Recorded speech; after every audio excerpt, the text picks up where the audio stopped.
Give the people what they want. Give the people what they want. Give the people what they want. Your weekly movement news roundup. Definitely, this is not the 100th show, but something like 104. You're with Give the People What They Want, coming to you from People's Dispatch. That's Zoe and Prashant. Zoe and I, by the way, are in the great um, territory of Dongshengistan. I'm Vijay from Globetrotter. Happy to be with you. Before we went on air, of course, we're tracking, in fact, the recent developments in South Africa, where Cyril Ramaphosa, president, under the scrutiny of all opposition parties for corruption, surprise, surprise, um, corruption about the selling of a buffalo. Well, we'll have more on that story next week. Things are still in flux. Pedro Castillo of Peru also under the scanner in Peru. Not sure what's going to happen to his his position as head of government in Peru. Well, all that perhaps next week. Right now, things are in flux in both South Africa and in Peru. Um, we're going to go, as we often do, to the world of strikes, Strikistan. Prashant, what's happening in the NHS, the National Health Service in the United Kingdom? Right. It's a interesting time in the United Kingdom because we have strikes across all sectors. I mean, rail workers also have been continuously protesting. We had a recent video about university workers who also staged a protest. About 70,000 university workers were on protest in the UK, and now we have a mammoth series of strikes coming up from the National Health Service, and it's interesting because it's across sectors. So there's been widespread balloting of union members for the past month. Hundreds and thousands of ambulance drivers, nurses, health professionals in various subsectors, so to speak, being balloted. And throughout all these sections, a common understanding has emerged that there's really no option but to go on strike. In fact, nurses are set to walk out on December 15th and 20th. Ambulance drivers are they've announced that they're going to go on strike, and it is expected that there's going to be a coordinated action on December 20th. Now, you might sort of wonder what, especially during winter, it's around the time of Christmas. It's the kind of, it's a time when already staff shortages often exist. And what forces health professionals, especially of a service which is generally quite well known across the world, the NHS is often seen as a model in many countries. So the real question is, what forces these workers to go out to strike work at this point of time? And the answer is actually pretty simple, coming from the fact that the government has been offering them just a pittance in terms of pay increases. It's as pretty much as basic as that. That's one aspect. The second aspect being the fact that vacancies are not being filled. I believe the numbers for nurses, I think there's a 47,000 odd vacancies for nurses alone in the NHS. And the government led by the Conservatives, they just since for decades now, both the Conservative and Labour parties have followed this trend of austerity, and health workers are really saying we can't deal with this anymore because inflation is at 10%. We talked about it on the show before. There have been reports that almost a decade's worth of wealth people have been set back by a decade, especially the working class. It's like you're back to 2008 or 10 again, because all of what you worked for in 10 years is vanished because of the nature of the economic crisis. And I think there's some other shocking numbers as well. I think last week about 200 people who died in the UK were due to delays in urgent and emergency care. So that's just another shocking number, which shows that even ambulance services, emergency services, all being pushed to the brink because of the fact that the government is not willing to invest enough. And I think we talked about it again on the show before. This is after 2 years of COVID, after we've been through this entire, after we've been through this celebration of health workers, this declaration of them as heroes, etc., etc. But what we've seen is in country after country, governments have gone back to their business as usual. They've refused to provide the adequate funding for these health sectors, and basically pushing workers to say that you have no other option but to come go on strike at this point of time. So very depressing and difficult time for most UK health workers. And I think the government's approach in recent budgets, we know the kind of chaos the Conservative government is going through. And throughout this chaos, what all contenders have promised or continue to promise is that we will stick to conservative values, which means keep cutting down spending, keep continue with your austerity policies, and somehow hope that this discredited trickle down will solve everything. So that's where the workers are at. So I think this month is going to be very, very crucial, this month and January as well, because throughout across these sectors, we're going to see probably one of the biggest waves of strikes in the NHS in many, many years. Strikes in the UK, well, there have been previously those rail strikes, as you said, very serious strikes conducted by the Transport Workers Union, very brave.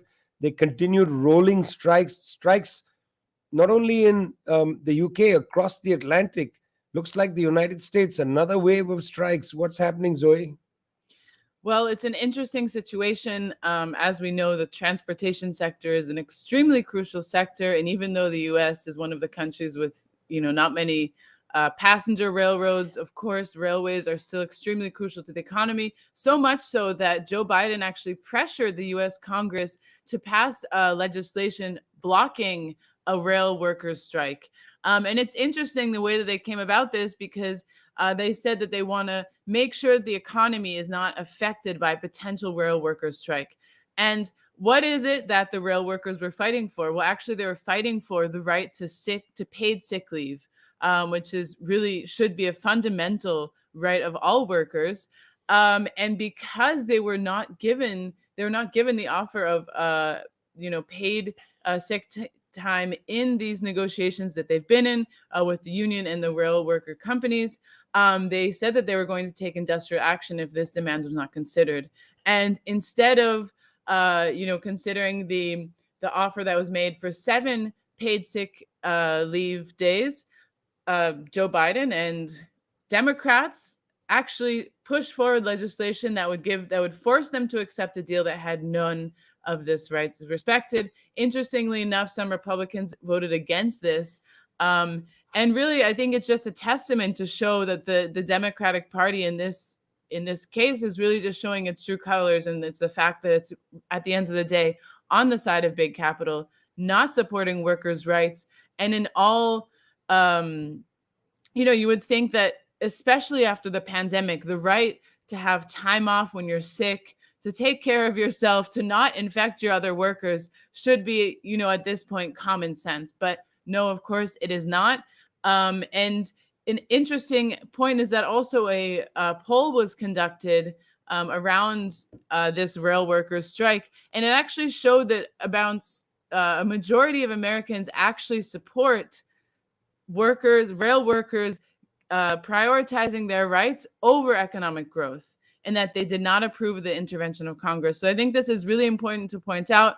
A lot of times people talk about the conservative U.S. society, that, there's low levels of unionization, but actually there's a lot of support for workers getting their rights. There's growing support for the recognition of what are labor rights in a country that has kind of completely stripped down this concept of having these labor rights. So I think this is a really crucial moment. A lot of people extremely fed up with Joe Biden, who once, time and again, is not fulfilling his promises, is talking about supporting workers, but not actually doing anything. Of course, they just won these, slim victory in the midterm elections, defeating the Republicans really on a discourse of we're not the extreme right. But at the end of the day, they clearly have nothing to offer the working class. And that, I think, is really evident in this rail workers dispute. And we're going to, of course, be following this. Natalia Marquez has been writing these updates, giving the on-the-ground look. Well, it's interesting that when you think about the rail worker strike or the NHS strike, underneath all that is a cost of living crisis that has hit workers around the world. Very stunning story reported on BBC website. Now, I must admit that I don't often go running to BBC to get my news, but this story caught my eye. It was about how in the city of Cardiff, which is the capital of Wales, people are beginning to buy pet food as a substitute for other kinds of food because the price of food has gone up. Well, I took a look at the ILO, the International Labor Organization's very important global wage report 2022-2023, just out with the very strong subtitle of the impact of inflation and COVID-19 on wages and purchasing power. Now, I understand many of you are not going to go running to the ILO website to go and read their report. Uh, Truth be told, it's rather dull. There's a lot of statistical detail. It's difficult to get through the banner numbers to see what the important points are. Well, here's a banner number for you. Um, they look at global monthly wages and they show that they fell in real terms. Now you're scratching your head and saying, what does all this mean? Here's the number. It's minus 0.9% in the first half of 2022. That doesn't really inform you about anything. But here's what the ILO says. It's the first time this century that real global wage growth has gone negative. Okay.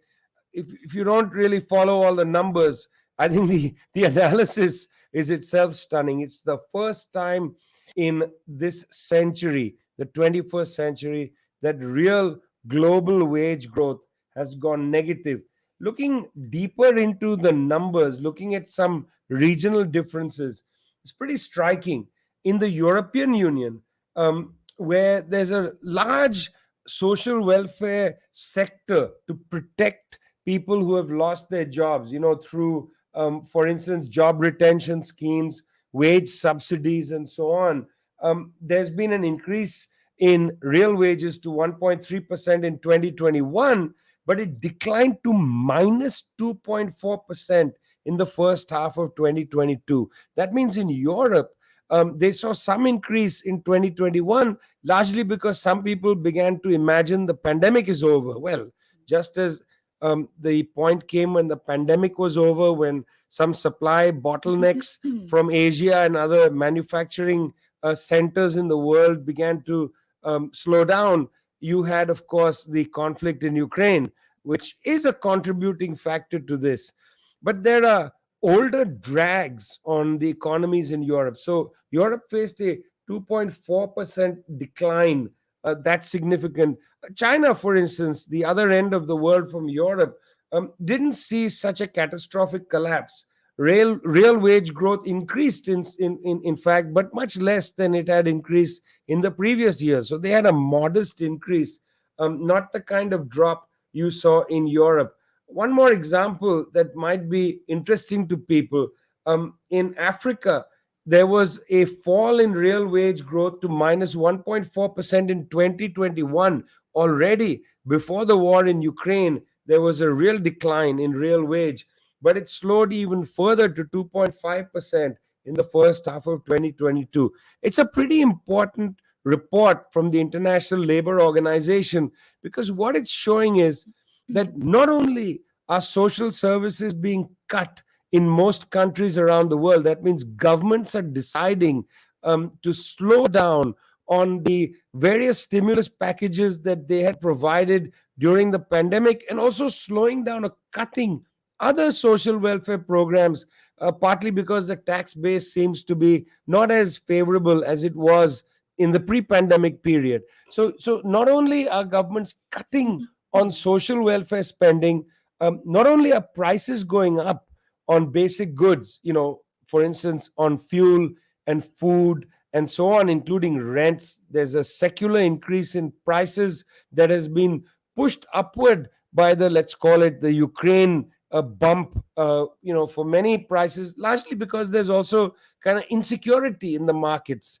about how to price things. So there's upward pressure on a lot of prices. Prices are going up, social payments are going down, and then wages have collapsed. So I think this IMF report is very significant. It shows effectively that in most countries in the world, apart from China, real wages have declined. And as they show, the aggregate number is this is the largest wage decline this century. Very little reporting on this. It's important that we pay attention to this. This is what's called the scissor squeeze. People are being sliced by scissors in a way. On the one side, prices are going up. On the other side, incomes or wages are going down. So both ends of it, most working people around the world hit very, very hard. No wonder they're on strike at the NHS. No wonder they're on strike in the railways. These three stories, all of a piece. You're listening to Give the People What They Want, brought to you by People's Dispatch, your favorite website, and Globetrotter. Make sure you go and read People's Dispatch for many of these stories. We cover most of the important stories of our time. One of them, of course, is the imprisonment of Julian Assange, a very important story. It reflects on the press freedoms or unfreedoms that we have in many parts of the world. Every few months, one reads more stories about journalists being picked up. But the banner story here, Julian Assange. Prasanth, what's happening with Mr. Assange? Well, Zoe, sorry. So Julian Assange, as we know, as we've been covering at People's Dispatch, is currently amid an extradition trial in the United Kingdom. He's been held at Belmarsh Prison since April 2019. Awaiting this trial in the US, he's facing charges which could lead up to a sentence of 175 years. And in the last week, there's actually been kind of an upswell of support in the support of Julian Assange. And this has come from many different areas and sectors of life, different countries. Right now, the editor-in-chief of WikiLeaks and the ambassador of WikiLeaks are on a tour of Latin America to rally support behind WikiLeaks and also Julian Assange, calling for his freedom. They went to Colombia. They met with Gustavo Petro, the president, who has been a shining voice on a lot of the key issues of our time. We've talked a lot about what he's done on the environment and his support for Cuba, support for peace. And again, on Julian Assange, he's outrightly called for the U.S. to drop the charges and said that he should not be extradited, and that this persecution against him does represent persecution of the freedom of the press. So this is extremely important. Then from Colombia, they went to Brazil, where they met with Lula da Silva. They met with many different popular movements, all of whom gave this outright support for Julian Assange, calling for his release, planning on what actions can be taken in the next period to really put pressure on the United States to drop the charges, tell the United Kingdom to not extradite him. This is really crucial. And at the same time, we also have seen that the Australian Prime Minister announced to Parliament that they have been engaged in negotiations, calling for his release, calling for the U.S. to drop the charges. And not only that, but a group of media outlets, including the New York Times, including The Guardian, Le Monde, high-level newspapers. We at People's Dispatch and many of our partner organizations have for years been calling for his release. We're independent journalists, independent outlets. We understand the significance of Julian Assange. And actually, a lot of these newspapers that I mentioned, these big media outlets, were some of the first outlets that actually published the leaks from WikiLeaks, published the information that they were able to uncover.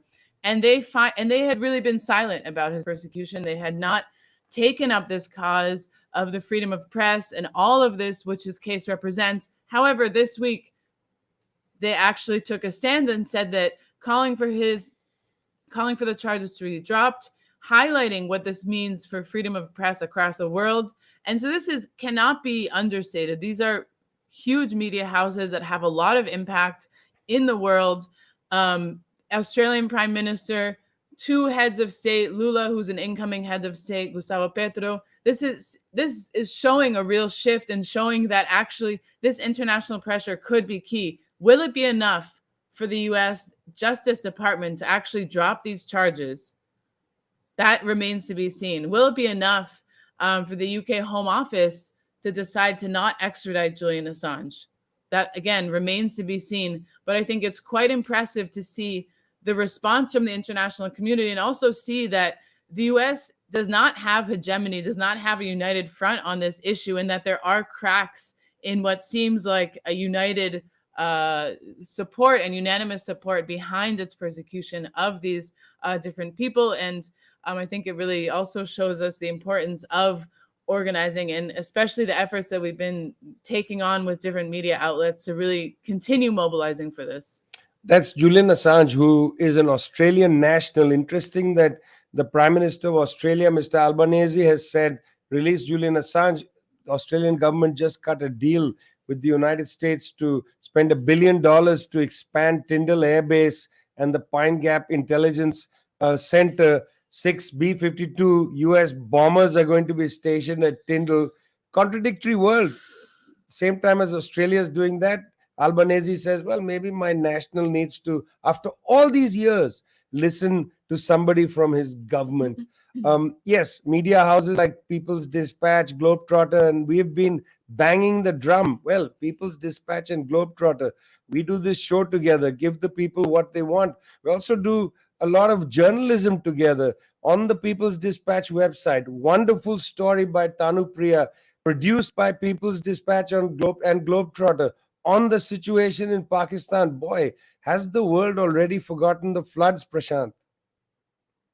Right. I mean, that it's multiple issues, of course, in Pakistan in recent times. The story does a very good, gives a very comprehensive picture of how the floods have continued to affect the country. And often, what happens is a disaster of this kind. It stays in the news for a while, and then it kind of vanishes, because with climate change, you're seeing more and more of these disasters.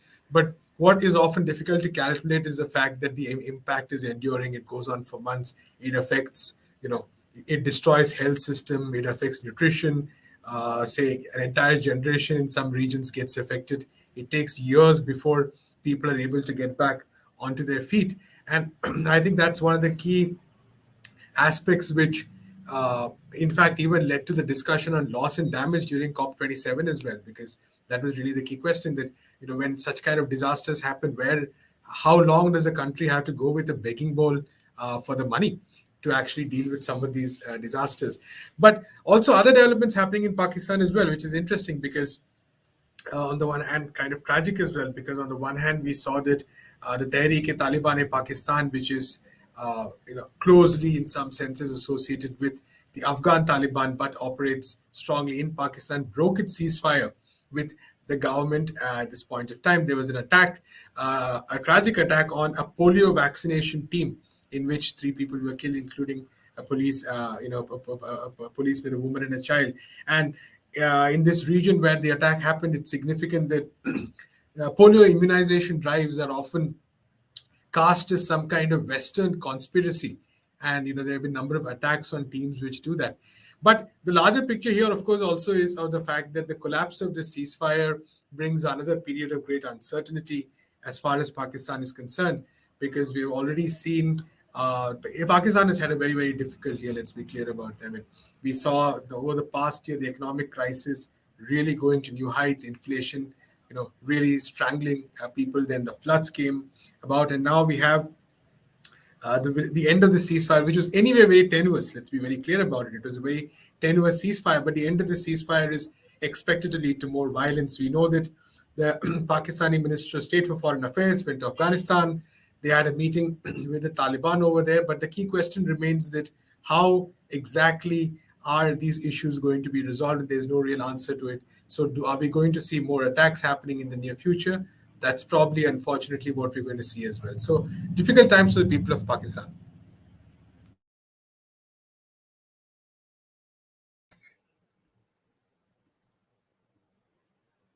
Sorry, we're having some trouble here with the internet. Difficult times for the people of Pakistan, inclusive, of course, of the fact that cascading crises, that's what people have been saying around the world about so many of the crises: climate crisis, economic crisis, political crisis, and so on. Pakistan, epicenter of all this, no doubt about that. I've been writing a lot about the situation in the Sahel region, in Mali, for instance, where there's been a serious conflict around an insurgency in northern Mali, provoked perhaps to some extent by the NATO French-driven war against Libya, that war which then takes over about half of the northern landmass of Mali. Terrible situation for the people. The French intervened in Operation Barkhane 2013. Now, 2 military coups later, the French have been removed. Just this last week I'd mentioned that in Mali there was a conflict over overseas development aid that France was providing Mali. French decided to cancel that, saying that, oh, this has to do with the Russian intervention into Mali. By Russian, they meant the Wagner group, this group of mercenaries, and so on. Well, the Malian government, the military government, decided that no French NGOs can operate again in Mali. Lots of people looking at this were saying, well, this is now a defeat of the French, removed from Mali, removed from Burkina Faso, under pressure in Morocco, in many parts of the Sahel, including in Niger, where there are protests, in Algeria, and so on. Okay, looked like in a way the Europeans were being pushed out of that belt of Africa. And then comes the news, and this is interesting. Then comes the news in the British Parliament that the British troops are perhaps entering the area. Little background here.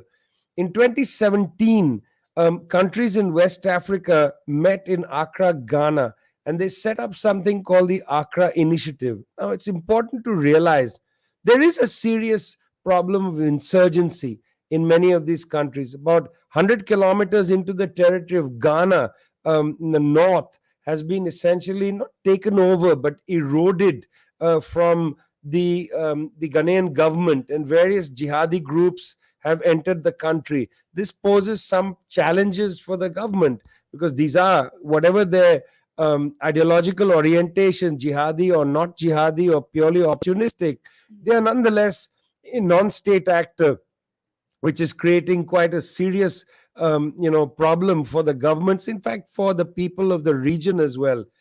So the Accra Initiative was set up in 2017 as a way to deal with some of these particular problems. In the British Parliament, just about 10 days ago, Under Secretary of State for Foreign Affairs, James Hedderby, made a comment to the Parliament saying that Britain is strengthening its role in the Accra Initiative. Surprise to many people in Ghana that this was the case. And Hedderby said that British troops were going to enter Ghana.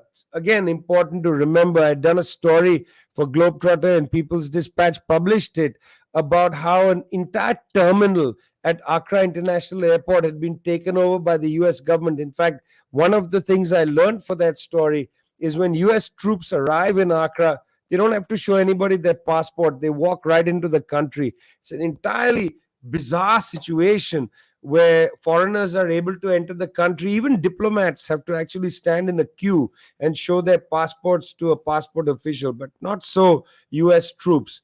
Interesting development. Well, we know that at the time when we had talked to Kwesi Pratt Jr. and others and talked about this story, the government in Ghana denied it, saying, no, it's not true. There is no US base at the airport. There's no US presence. And then, as the fact showed, they had to retract that denial. In this case, when Hedderby said that there are British troops entering Ghana to shore up the Accra Initiative, again, the Ghanaian government said, no, this is not true. There are no British troops and so on. Looks like the Ghanaian government, for a second time, is trying to dissimulate reality. In fact, most likely there are British troops in Ghana. Now, what's the link between the Accra Initiative, British troops in Ghana, and the situation in Mali? So here's the link. The United States has been very active in the Sahel region, has bases in Niger, has bases in Mauritania, not bases as such, but various kind of launch pad locations in Mauritania. But the base in Niger is the largest drone base in the world. And they've been using the Accra airport as a way to resupply US forces in the Sahel. Now that the British are also involved, it looks like the British and the United States are trying to supplant the French in that region. Dangerous developments, absolutely underreported in the world press. Equally underreported is the fact that in Morocco, there's been tension between France and the Moroccan government. And at the same time, the Moroccan government has tightened its links to the United States. Links that had been already pretty tight with the Abraham Initiative. Remember that, when Morocco said it would so-called normalize relations with Israel, and then the Israelis and the world community would then recognize Western Sahara as part of Morocco.